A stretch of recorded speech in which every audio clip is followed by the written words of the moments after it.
Hello everyone and welcome to episode 161 of the WMMA 5 Pride FC series here on the channel. This is Pride FC Worldwide 42. Gilbert Melendez versus Josh Thomson in our main event. As that's crazy to think, we just have two more worldwides left. And then that's all she wrote. As Gilbert Melendez, Josh Thomson though, lightweight contest, two men that have obviously been former lightweight champions. And for Josh Thomson, a man who has just been on a tear as of late, this is going to be a fun ass fight. That's for sure. Then Dan Christensen's taking on Mike Russo in the co-main. Alex Stiebling versus Joe Dorkinson. Right below that, Wanda Baraga versus Chad Mendes. What a debut for Chad Mendes that will be. As Alicio Sakura taking on Keith Jardine. Or I guess you could say that's Sakura, but yeah, that's probably the correct pronunciation actually. Alicio Sakura, yes. There we go. Then the opening up the card will be a women's fight, Leslie Smith versus Kiko Tamai. And so that's both basically 145, besides, Leslie Smith being 2 pounds under. It's quite odd, but that's an interesting card. We got some debuts. Keith Jardine was somebody that it looked like was going to be a problem in the middleweight division and just kind of tapered off a little bit. Alex Stiebling looking to get a big win over Joe Dorkinson there. But that main event should be fun. And the Battle of the Knicks in the prelim. Nick Diaz versus Nick Serra. And then John Madsen taking on Bigfoot Silva. 270 and 265. Jesus Christ. Some major weight being thrown in that heavyweight fight. Hopefully that fight does not go the distance because there's a lot of heavyweights. It doesn't really translate well in WMA 5, but in real life, any heavyweight fight that goes past 10 minutes is usually just a shit show. Usually. There are, as far as exceptions to the rule. But most of the time, if it's past 10 minutes, if it's going into the third round, it's been a brutal fight. It's been brutal. It's been either a whole lot of nothing or guys are already tired going into the final round. Well, I guess that'd be going into, they'd be going into the final round. I guess it depends if it's a heavyweight fight. God, if it's a heavyweight fight, heavyweight title fight, or a heavyweight main event, and it's past 3 rounds, Godspeed. Godspeed, that is for sure. But our main event, Gilbert Melendez, Josh Thomson. As far as 18-5 for Josh Thomson, 19-6 for Gilbert Melendez, 10-5, 7-2 there in our main event. We'll talk about that fight obviously here right now. As far as they have fought once before, this was back at Fight of a Champion in 2008. It's Pride 42. Gilbert Melendez won by submission. The 8th time Gilbert Melendez has been in the main event, 2nd time for Josh Thomson. Now, he is the favorite. 6-1 on the Black Hat staff picks as Josh Thomson is the 2nd ranked welterweight in Melendez's 10th. Obviously, it's all fucked up because of, how we rate our fucking champions. But, Josh Thomson, a man who won the Pride lightweight title by a split decision. He at least got that revenge last year at Shockwave. It's crazy to think he's waited almost a year to fight again. But he did have a pretty busy 2008, 2009. I think he's deserved some time off. And as far as 18-5, looking to get a major win here over Gilbert Melendez. And, we are going to have Uriah Faber take on Ramiro Sato again because of the bullshit finish as far as don't think it should have been a majority decision to Ramiro Sato. I really felt, Uriah Faber won that fight. So as far as that's something you can book, as far as if you want to continue on with the save, as far as whoever wins this fight takes on the winner of that fight. But yeah, Josh Thomson. I feel like this is his time. Gets a rematch win over Gilbert Melendez would be great, but Gilbert Melendez is obviously a problem still. At 28 years old, wrestling boxing background, 19-6. As far as he just beat Blake Frederickson, which was nice to see. But yeah, he hasn't won by and as far as a finish since Josh Thomson with a rear naked choke. So it has been a minute since he's beaten somebody with as far as an actual finish instead of going the distance. That's crazy. He's beaten BJ Penn too in the past. That's wild to think. Obviously, that was back at the Penn Mightier Than the Sword for the lightweight title, and getting the 2nd reign, beating Josh Thomson. So this is a fun main event though, for sure. Former pay-per-view main event, literally almost 2 years ago, almost to the month. Actually, yeah, right at the month. As this is a fun main event though. Excited to see how that plays out. But this is going to be tough as far as I think the rest of the card. They're going to have to be on their P's and Q's if they're going to want to top this. That's for sure. Because I think stylistically, they match up super well. They've had a good fight in the past, and just seems like it's going to be a problem. As Dan, the Sandman Christensen versus Mike Russo, heavyweight co-main event. Dan Christensen with a 10-inch reach advantage, but Mike Russo is still the big favorite on the betting lines, which is crazy. Dan Christensen, though, lost in his debut to Andrei Arlovski. It was a split decision, which I believe, what I remember, yeah, he had no business losing. But I guess those power punches, maybe they knocked him down or something, because it doesn't show in the metrics for some goddamn reason. Figured that'd be a great thing to showcase, but off the top of my head, I don't remember him knocking down Dan Christensen. Maybe he did. He must have. If he won that by split decision, unless the judges just got that completely wrong. This is a great chance for him to bounce back. Mike Russo, I don't think, is that great of an opponent. I know he has beaten Andrei Arlovski, knocked him out. So there is that. Both guys, MMA math is dead even as far as from that regard, but I would say he has a slight advantage since he knocked him out. That's a fun fight, though. Fun fight to see who's the better of the two. It's crazy. Mike Russell's 4th in the heavyweights in the world. He's, I think, 12th for us. And Christensen, I think, is outside the 5th. Yeah, he's 13th. That's pretty wild. Two guys in the top 15. Should be a fun one. Should be. Those heavyweight contests are usually pretty exciting. As the Brazilian killer, Alex Stevens, taking on Joe El Dirte. Jesus Christ. Joe El Dirte Dorgensen. As both fighters world ranked like heavyweights. Dorgensen 16th, Stiebling 20th. Stiebling trains to the Lions. Then Dorgensen is 1-1 against other members of the team. Dorgensen has won 3 of his last 5 fights by decision. He is the favorite going into this fight with the Blurcast staff picks. That's pretty interesting. He's 2-1. His loss was to Forrest Griffin in his debut, which obviously Forrest is a savage. But he beat Frank Shamrock, beat Vitor Belfort too with a Gamora. This is a tough fight. I mean, there's really no easy fights in that middleweight division. So, you're definitely earning every fight you get. Alex Stiebling, though, 7-8, 22-8-1. He just beat Yushin Okami. That was a split decision. That was a abysmal fight from what I remember back at Bushido in Osaka 11. But as far as both guys have lost to Forrest Griffin, just again, Forrest finished Alex Stiebling there in the final round. I'm trying to remember that fight because I remember one of the Forrest Griffin's fights. Yeah, it definitely wasn't this one because he pretty much dominated Alex Stiebling, looks like. There was one where he was kind of getting fucked up for a good bit, but it definitely was not this one. It's crazy, he's beaten Chuck Liddell in the past. That's probably as far as the craziest win out of this. But he's fought a lot of the best of the best. He's beat Lee Murray in the past. As far as the Nate Marcotte win, Nate's fought some tough guys as well, so that's a tough win. But he's also fought Merlio, Frank Vanderlei, Ron Fairclough twice, Anderson Silva before. Like, he's fought some very, very tough opponents, mostly losing those. But you never know. I wouldn't count him out. He's still 33. It's not like he's at the end of his career. The man who's just starting off his career here in Pride FC, Chad Money Mendez against Wander the Crusher Baraga. Yeah, obviously wrestler and Chad Mendez. He's looking to fucking ground and pound your ass. It's crazy. He lost to Cub Swanson, which that probably was a fun fight. That was at Bellator. And just kind of see the fight metrics. Pretty back and forth. Yeah, but that was a fun fight. So yeah, I'm excited to see how this plays out, though. This is a great chance for both guys here. Really for Chad Mendez, though, because he gets a big opportunity against Wander Baraga, who has been around for a hot minute. He's 4-5. Probably not that obviously a losing record, but he's beaten guys like Jockey Manson in the past of Mac Danzig.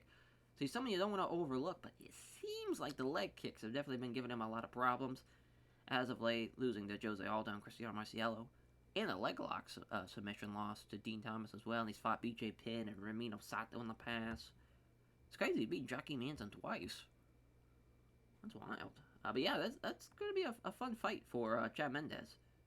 We'll see how that plays out.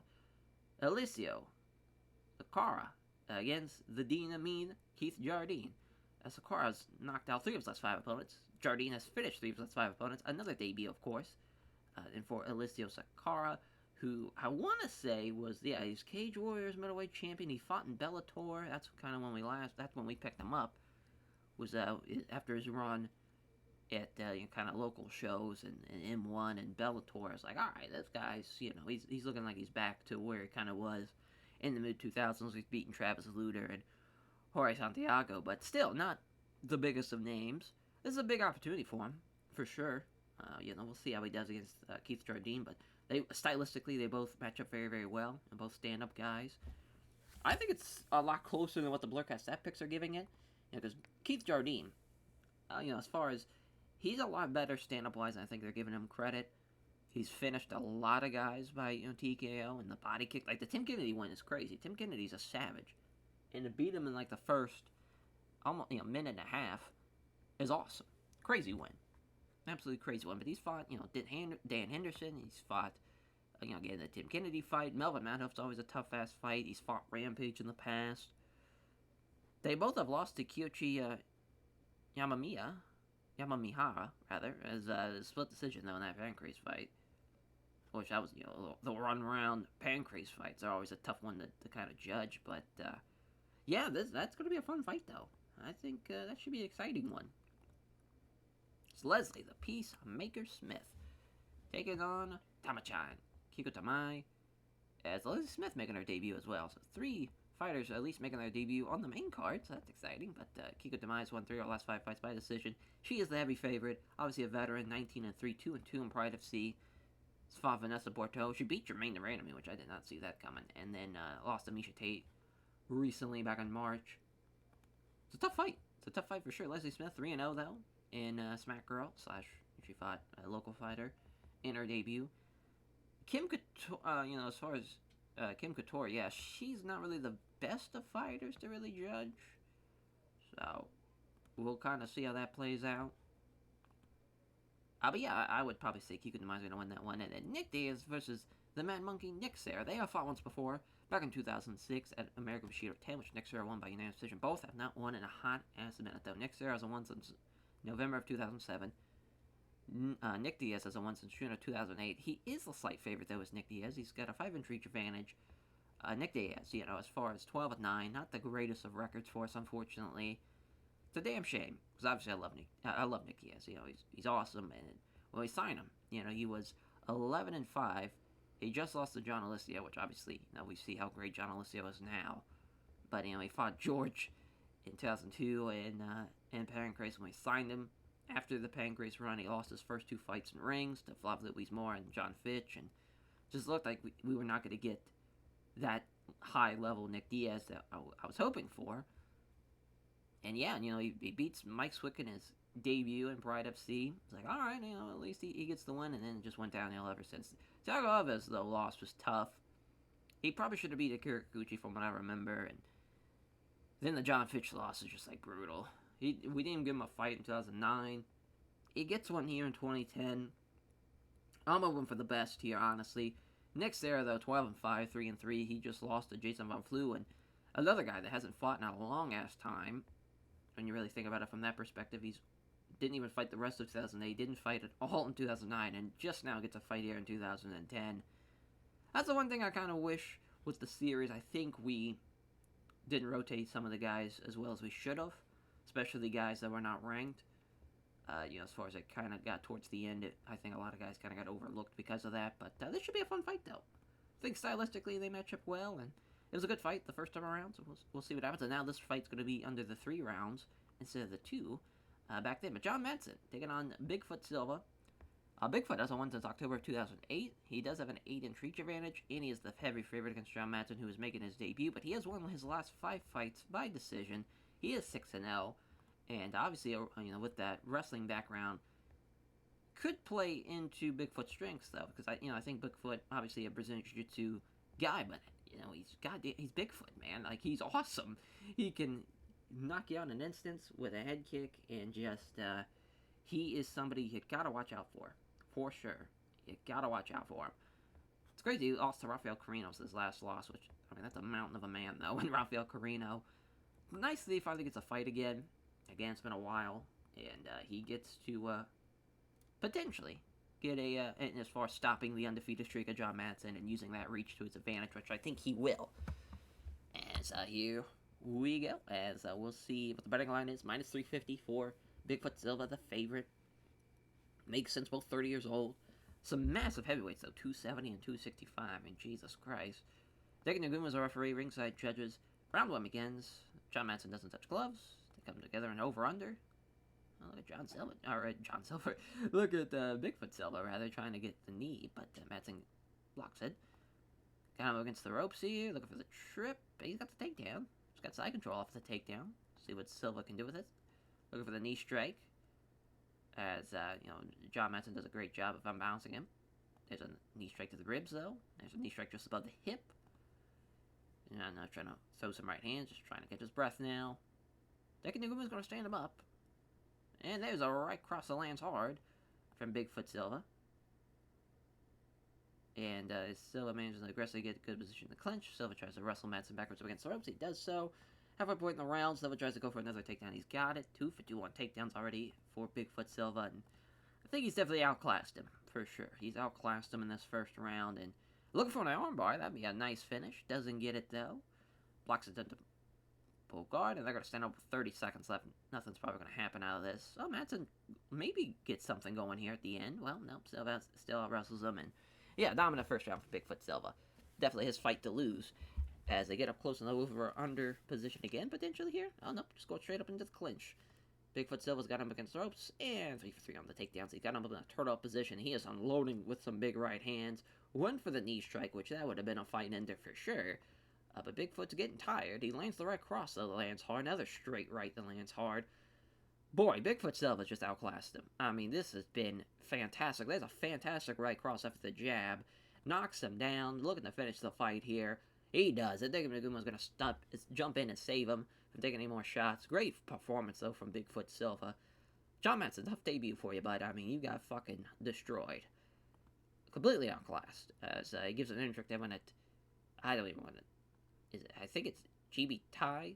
Yeah, I think that's how you pronounce it, because I always forget how you pronounce if it's Chibi or Kibai, I don't know. As all of his various sponsors and all of his friends, family, supporters, as Antonio Silva says it was a tough fight, gives a show respect to John Madsen. As our next prelim, Nick versus Nick. Nick Serra versus Nick Diaz. Both pretty close on the betting lines. -110, +100. It's crazy. Nick Serra trains at Black House, though. So I will probably give him a competitive edge, if I had to guess. Yozo is our referee. Ringside judges here. They don't touch gloves. Yeah, there's a little bit of a hatred between these two. Diaz looking to strike. Tentative, I want to say tentative right hand, yes, from Nick Serra. As fails to find up his jab, and hits Nick with a straight left. Nick Serra, that way. As Diaz lands 1 out of the 3 quick punches, Serra evades the big left. Diaz moves in behind 3 quick punches, 3 of them finding him solid, and then scores the left cross so that lands hard. Diaz throws a quick 1-2, doesn't land either blow, sees a chance to grab into a clinch, trying to take him down, doesn't work though. Diaz blocks it, takes control of the grapple, look at the muscle up against the ropes, he does so now. Trying to throw a knee, but as far as Serra waits for him, quickly turns him around so now he can escape. See where they go from here, as, oh my god, Diaz with 5 quick punches, can't connect the left to the body though, as Nick Serra wants to grapple, but does not want to get caught by one of these punches from Nick Diaz. Tries to go to the body with a sharp hook, but it's off target. Nick looking for the takedown, still can't get him down. Now Nick Diaz looking for the trip takedown, doesn't happen either. Now Nick Serra. Oh no, he's still not in control, so Nick Diaz going for it again, he sweeps him down. It's a great takedown from Nick Diaz. Oh shit, Nick Serra though, looking for the triangle from the bottom, not happening though. Nick Diaz just going to keep him down there, looks like. Looking for a triangle choke again, not happening. Looking for an armbar now, still not happening. I do love that Nick Diaz, I love that Nick Serra rather is looking to finish the fight on the bottom. As Diaz lands 2 jabs, misses a vicious left hand though. Nick Serra trying to tempt Nick Diaz into something reckless here, looks like. Yeah, still can't take the initiative. There's a 5 quick punches, 2 of them land, and catches Serra with a left hook to the body. Nick Diaz letting some trash talk fly. Lands the left jab, or lands the right jab rather, finds nothing but air on the big left, and now Nick Serra looking for a sweep to end out the first round. He does so, he's got his back. That could have been dangerous, as if Nick Serra can do that in the second round, that might be all she wrote there for Nick Diaz. But Nick Diaz, right off the rip. Jab is wide, hits the left cross, though. Nick Serra clinches up with him, looking for the takedown, not happening again. As Nick Diaz controls him well, gets a few close quarter punches there, gets a caught with a knee strike to the body, does Nick Serra. Trying to wiggle free again. Nick Diaz doing a good job of controlling him against the ropes here. Potentially trying to get him up against the ropes. Can't do it though. Nick Serra still fights it off. Nick Serra looking for the takedown. Not happening again. Bit of a stalemate here in the second quarter. This second round. Nick Diaz is trying to push Serra so his back is against the ropes. End up back against the ropes. Now Sarah trying to work space to pull clear and circle out. Now Diaz is starting to give the first hit. He's starting to tire. So is Nick Sarah as well. As it looked like we were about to see Sarah try to get it some grappling start, but Diaz was a little more aggressive and took the initiative. Diaz moves in behind 3 quick punches. One of them finding him home, but he can't connect the left to the body.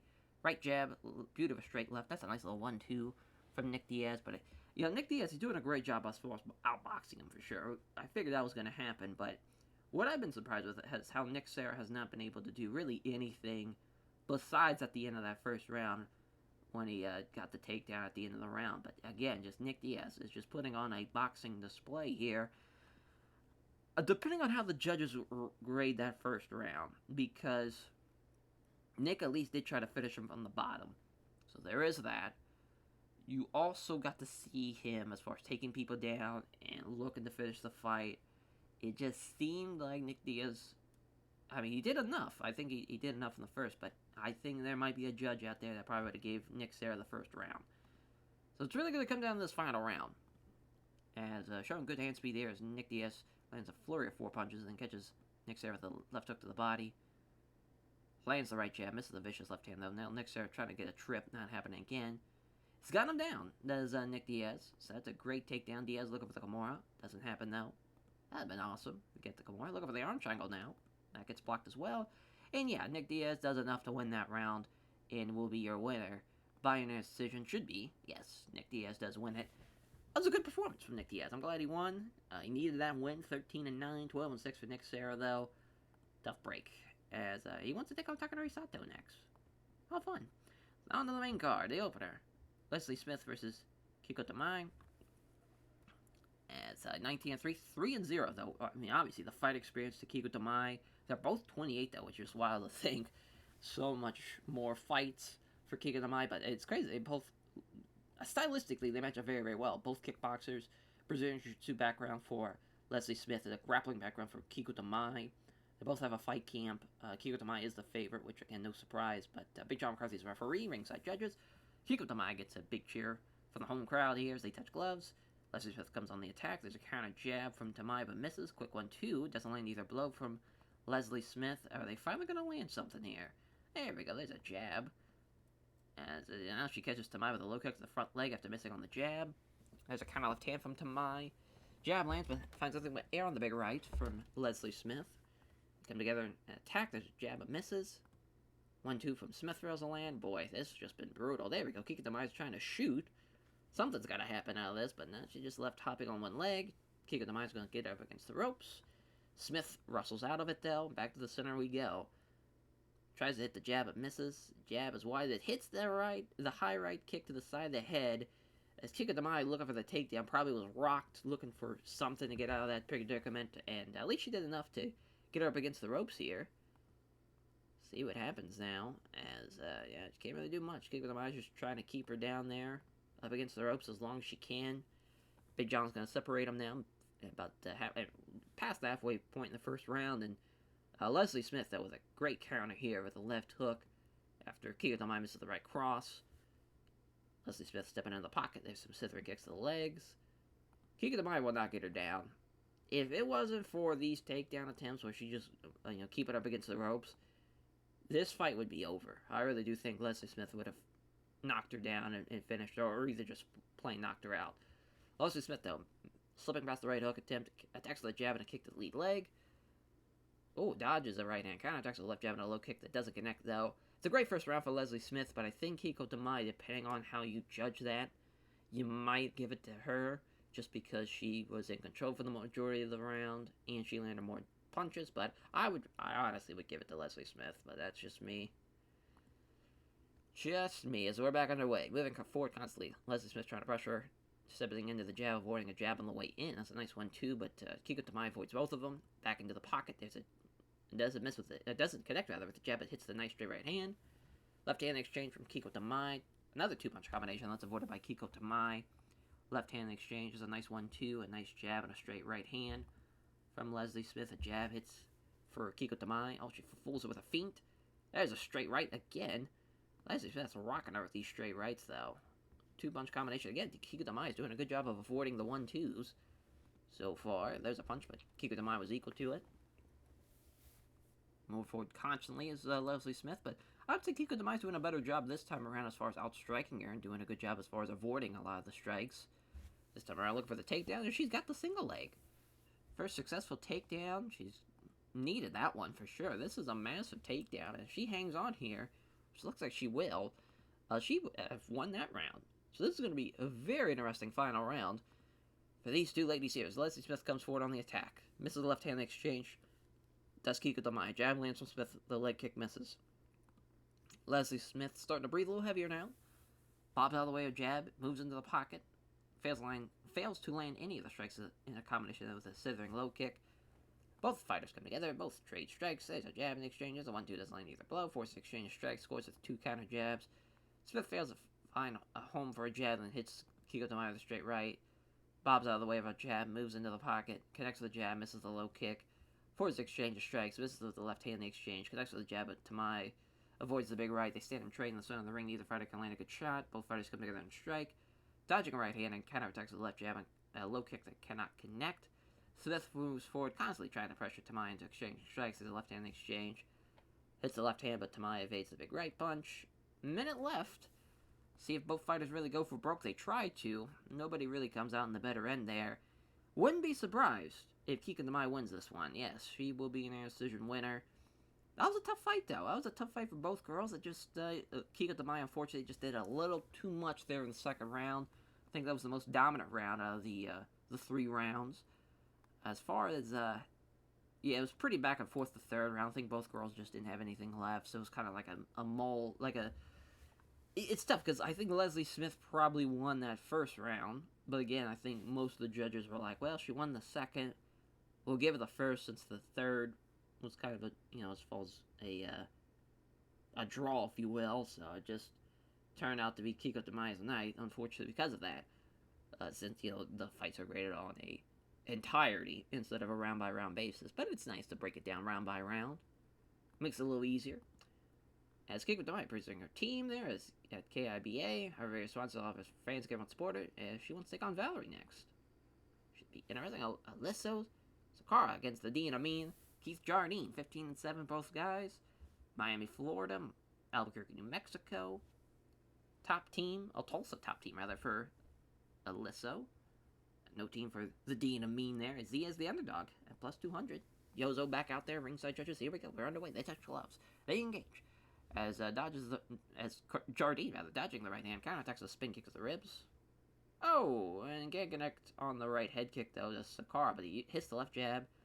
Clean with the right hand as Jardine here is we are already throwing some heavy shots here. Lands the left jab, misses the big right hand. There's a left jab from Jardine, but misses the big right hand. There's a left hook. Oh, there's a fucking stiff head kick that finds the mark, and he knocks him out cold with that head kick. Alyssa Sakara is a problem. That is for sure. That's a lot of power with that fucking head kick. Especially at 205 pounds. He's going to be dropping people. That's a hell of a win. Poor Keith Jardine, now. As gives a name check there in a Tulsa top team, always very responsible of his friends, family, and supporters. As we'll see our final debut of the main card here, and of the entire fight card. As Chad Mendes, we've seen one debutee get absolutely destroyed. The other one win in absolutely dominating fashion. So we'll see how Chad Money Mendes does against Wanda Baraga. He is the favorite at minus 310. Yozo's a referee again. He's just the only referee tonight. As stepping in, Baraga aggressively gets a down position in the clinch. Baraga looking for the trip takedown. That's not happening. Yep, here comes a takedown for... Oh, no, Chad Mendes doesn't get it either. Both guys are trying to get their takedowns. Mendes has got him up against the ropes this time. Short strikes for about a minute. Both with punches to the body and the side of the head. They separate him now. Mendes throws a punch. Baraga was equal to it, looking for a sweep. He's got him down. He's got his back. Oh no, Chad Mendes is in big trouble. Yeah, that is all she wrote. Well, shit. There went that, Chad Mendes. As Wanda Baraga, 25-10. What an upset. It's crazy that was rated poor, because, Wanda Baraga, once he got him down, yeah, that was all she wrote. But, yeah, I guess the first, 2 or 3 minutes were not that great, but still, to have a poor 6-minute fight is kind of crazy, I'm not going to lie. But Wanda Baraga thanks everyone connected to the Gracie Jiu-Jitsu Academy for helping him prepare the fight, and sponsors for supporting him financially. Says he has a lot of respect for Chad Mendes, praises his toughness. Tough debut for Chad Mendes there as Alex Stiebling, Joe Dorkinson, minus 110 for both guys. Both guys are very much veterans of the sport, and this should be pretty particularly good contest, if I do say so myself, as Peresta, Lyons, Den for both guys, Dick Nagoon as a referee. Our ringside judges, here we go. Two fighters engage for strikes, nothing really comes of it though. Stiebling forcing the strike exchanges the left hand from Dorkinson, a jab is wide, lands the right hand. There's a right cross here from Dorkinson. If the jab is wide, Stiebling's trying to clinch up with him, got him up against the ropes here, but eventually, nope, ends up being out wrestled. Dorkinson look for the trip, not happening. Looking for it a second time here. He's got it this time. Trying to pass guard. Here comes a scramble. Stiebling's up first, so he's quick to wrestle Dorkinson up against the ropes. See, he gets the takedown, and he does so. He's got side control off it, too, I believe, as he clearly is slowing things down. Trying to transition the guard. Not happening, though. Trying to transition the guard again. That's not happening. Stiebling doing a good job of keeping him down there. Some punching down on Dorkinson. I'm surprised they haven't stood him up. There we go, right on cue. They stand him up. Dorkinson throws a 1-2. Stiebling was equal to it. Dorkinson can't get away from it, as he's left hopping on one leg. So Stiebling's going to drive him against the ropes. Got him with a foot stomp here. A couple of punches to the ribs. Probably going to sweep him here. Nope. Dorkinson keeps calm. Prevents it. Manages to back into a clinch, preventing the takedown. See what happens here a second time. And it's got no answer for it this time around. An arm triangle for Alex Stiebling. That gets fought off by Dorkinson. Now Stiebling blocks a attemptable guard. Minute left. They're probably just going to stay down there to the end of the round. Yep. That is the case. So Alex Stiebling, I think, did a little bit more that round. Oh, he did a lot more, actually. Jesus Christ. Yeah, that's going to be a tough fight for Joe Dorkinson to come back from. See what happens in the second. Dorkinson can't hit the step jab. Hits a straight right, though. Nice start for him. 1-2 doesn't land. Looks to keep on pushing the pace here. There's a weak flicked left-hand jab from Stiebling on the counter. Jabs wide, scores the right cross. Stiebling moving in fast, trying to clinch up with him. He can't do it, though. Dorkinson's doing a good job here. If he gets this trip takedown, he doesn't. That would have been huge. We're looking to sweep him, though. He gets the sweep. A glancing elbow strike. Now look at Joe Dorkinson, looking like a man possessed out here. As Stiebling's trying to counter the pass attempt, they find themselves scrambling for position, though. As Dorkinson sees the opportunity to go for the guillotine. As he ends up losing out on that guillotine. But that would have been a major, major win for Joe Dorkinson if he was able to pull that off. Dorkinson's ready for the scramble. As, look at that. Managed to come out on top. Was holding down Stiebling, face him down on the turtle up position, looking for the Darce choke, but he's got him. Joe Dorkinson, how about that? What a fight. Right at 4:20 in the second round. Fucking blaze up for Joe Dorkinson. Blaze up for El Dirte. My God. What a win. 29-12. What a fucking fight that was, though. That was very impressive to see Joe Dorkinson come back like that. As he giving thanks, he praises his team at Bresta. Is very responsible of his fans around to support him. Says he's really happy with that submission win. Has a lot of respect, or has a lot of confidence, rather, in his chokeholds. Our co-main event, Dan, that's Ian Christensen versus Mike Russo. Our co-main event, 16-6, 18-8-1. Brazilian Jiu-Jitsu wrestling background. Both, obviously, with fight camps with incredible wrestling coaches and Pat Melendez and Randy Couture. But it's crazy that he's a Brazilian Jiu-Jitsu background guy training at Extreme Couture. I think that's really going to help him out. At 6'8", 265. He is quite massive as Dan Christensen, but he is still the underdog to Mike Russo. Yozo is our referee again. Christensen towering over Mike Russo. Got the 6 inches on him. Has 10 inches of reach on him as well, which is just nuts. Jab lands from Russo. The big right hand falls up and misses, though. Uses a jab while backing away. Christensen, there's a right cross and lands hard from Mike Russo. And he rocks him with that right cross. There's the big right hand. He knocks him down. Will he finish him off here? Eating a few big strikes now is Dan Christensen, but he looks like he's going to hang on. Fires off some right hands now, blocks the attempt to transition the guard, pounds away some more. Christensen calmly deals with it. Some more big shots landing. Oh, wow, look at this. He leaves himself exposed to be swept, and Christensen looking to scramble. Unreal. Christensen's now on top. Trying to sweep from the bottom. Dan Christensen not allowing it, though. Looking to use that big frame to his advantage. Trying to fire off some punches now, trying to catch his breath. This is nuts. Oh, they're going to stand him up just right. I mean, that was a little too quick, if you ask me, but we'll see what happens. As Christensen looking for the takedown, but can't take the initiative. There's a right hook from Russo. Another weak left hand from Russo. Christensen trying to shoot in now. Great sprawl from Russo to prevent the takedown. Takes a chance and grabs Russo in a clinch. Does Christensen looking to take him down? He's got the takedown off the clinch. This has been pretty back and forth here in this first round. Blocked attempt to pull guard. 60 seconds left. Kimura for Christensen here. Ooh, got him in a terrible angle. The arm is bent, but somehow pops his arm free. Looked like it wasn't as tight as it was. Retained side control, though, so the danger is far from past. What a first round.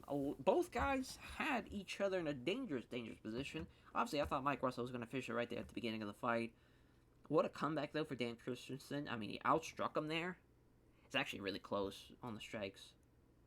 I think, actually, yeah, Mike Russell slightly outstruck him. It's like very, very close.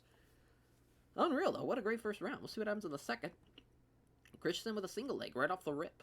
As he's trying to catch Christensen with a punch. It's off target, though. Deflects a couple punches from the bottom. Keeps him getting a few quick strikes now. Couple punches to the body. Leans back to avoid a couple of wild swings. A stalemate now. They stand him back up. Christensen's starting to breathe a little heavier. There's a crunching right straight on the jaw. Oh, my God. Probably broke his nose, too. What the fuck? He probably knocked him out cold, yeah. He sure did. What a fucking shot from Mike Russo. Destroyed poor Dan Christensen with that shot. Unreal. What a win for Mike Russo, as he wants Roy Nelson. Listen, Roy Nelson's going to get a title fight, so let's just simmer down on that. You might fight somebody that's in the top 5, but not Roy Nelson. Is our main event. Gilbert El Nino Melendez versus Josh the Punk Thomson. 19-6, 18-5, so close on the betting lines. Minus 200, plus 150. Should be an exciting one. Hideki Nagumo was a referee. Both California natives of Santa Ana and San Jose. Ringside judges there. Opening bell. They touch gloves. Defensive jab from Thomson. 1-2 from Melendez. Fails to land. Exchange of strikes happens right in the center of the ring when neither fighter can land a good shot. Come together and strike. Two fighters stand and trade strikes. Neither can land a significant blow. Exchange of strikes sees both fighters fail to land anything significant. And there's a lovely head kick from Melendez after the nice jab. And he rocks him with that head kick. Short knee strike from Melendez. Doesn't find the mark, though. Somehow Thomson regains his composure here. Melendez, again, trying to work his way into muscling up against the ropes. But he's doing a very good job as Thomson to stand his ground. Until now, he's finally got him against the ropes. There's the takedown, too. Boy, oh boy, some knees to the ribs now. Looking for the arm triangle. That's not it. Another knee strike to the ribs. Oh my God, the knees are just ruthless. I think Nagumo's going to stand him up with about 2 minutes left.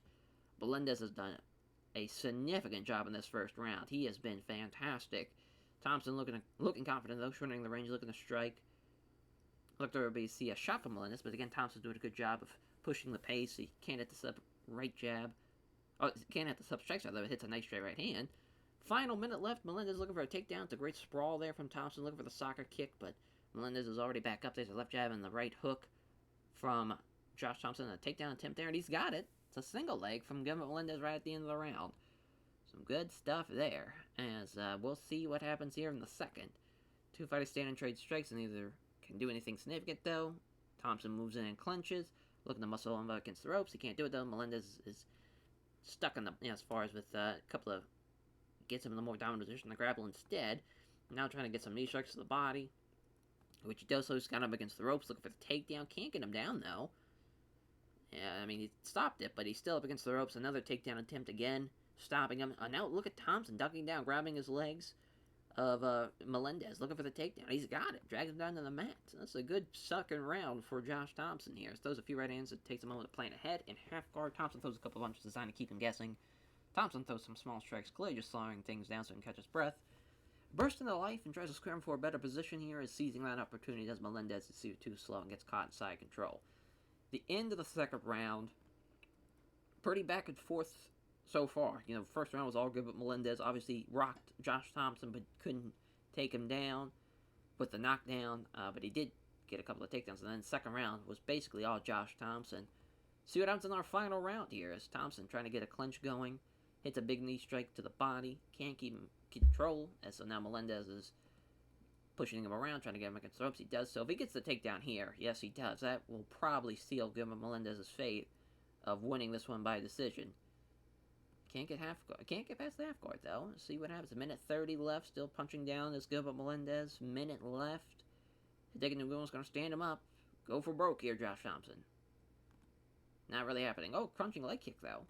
That was nice to see, but yeah. Just not enough, unfortunately, there for Josh Thomson. I don't think he's going to win it. Yeah, unanimous decision win for Gilbert Melendez. Good fight, though. Very good fight. Would have loved to see like an extra round or two.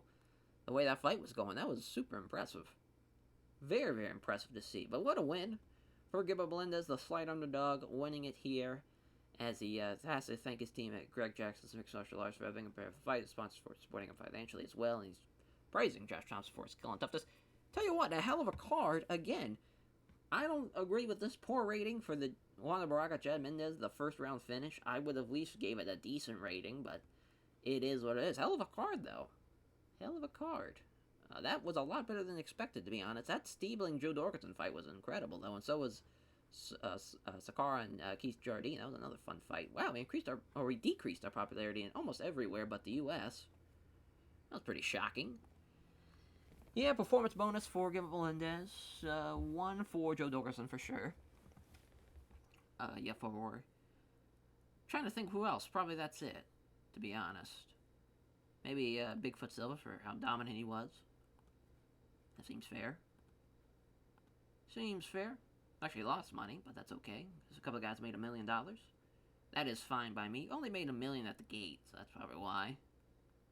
Not too bad. Not too bad at all. And that will do it for this episode. Thank you all for watching, and we'll catch you guys next time as we are counting it down.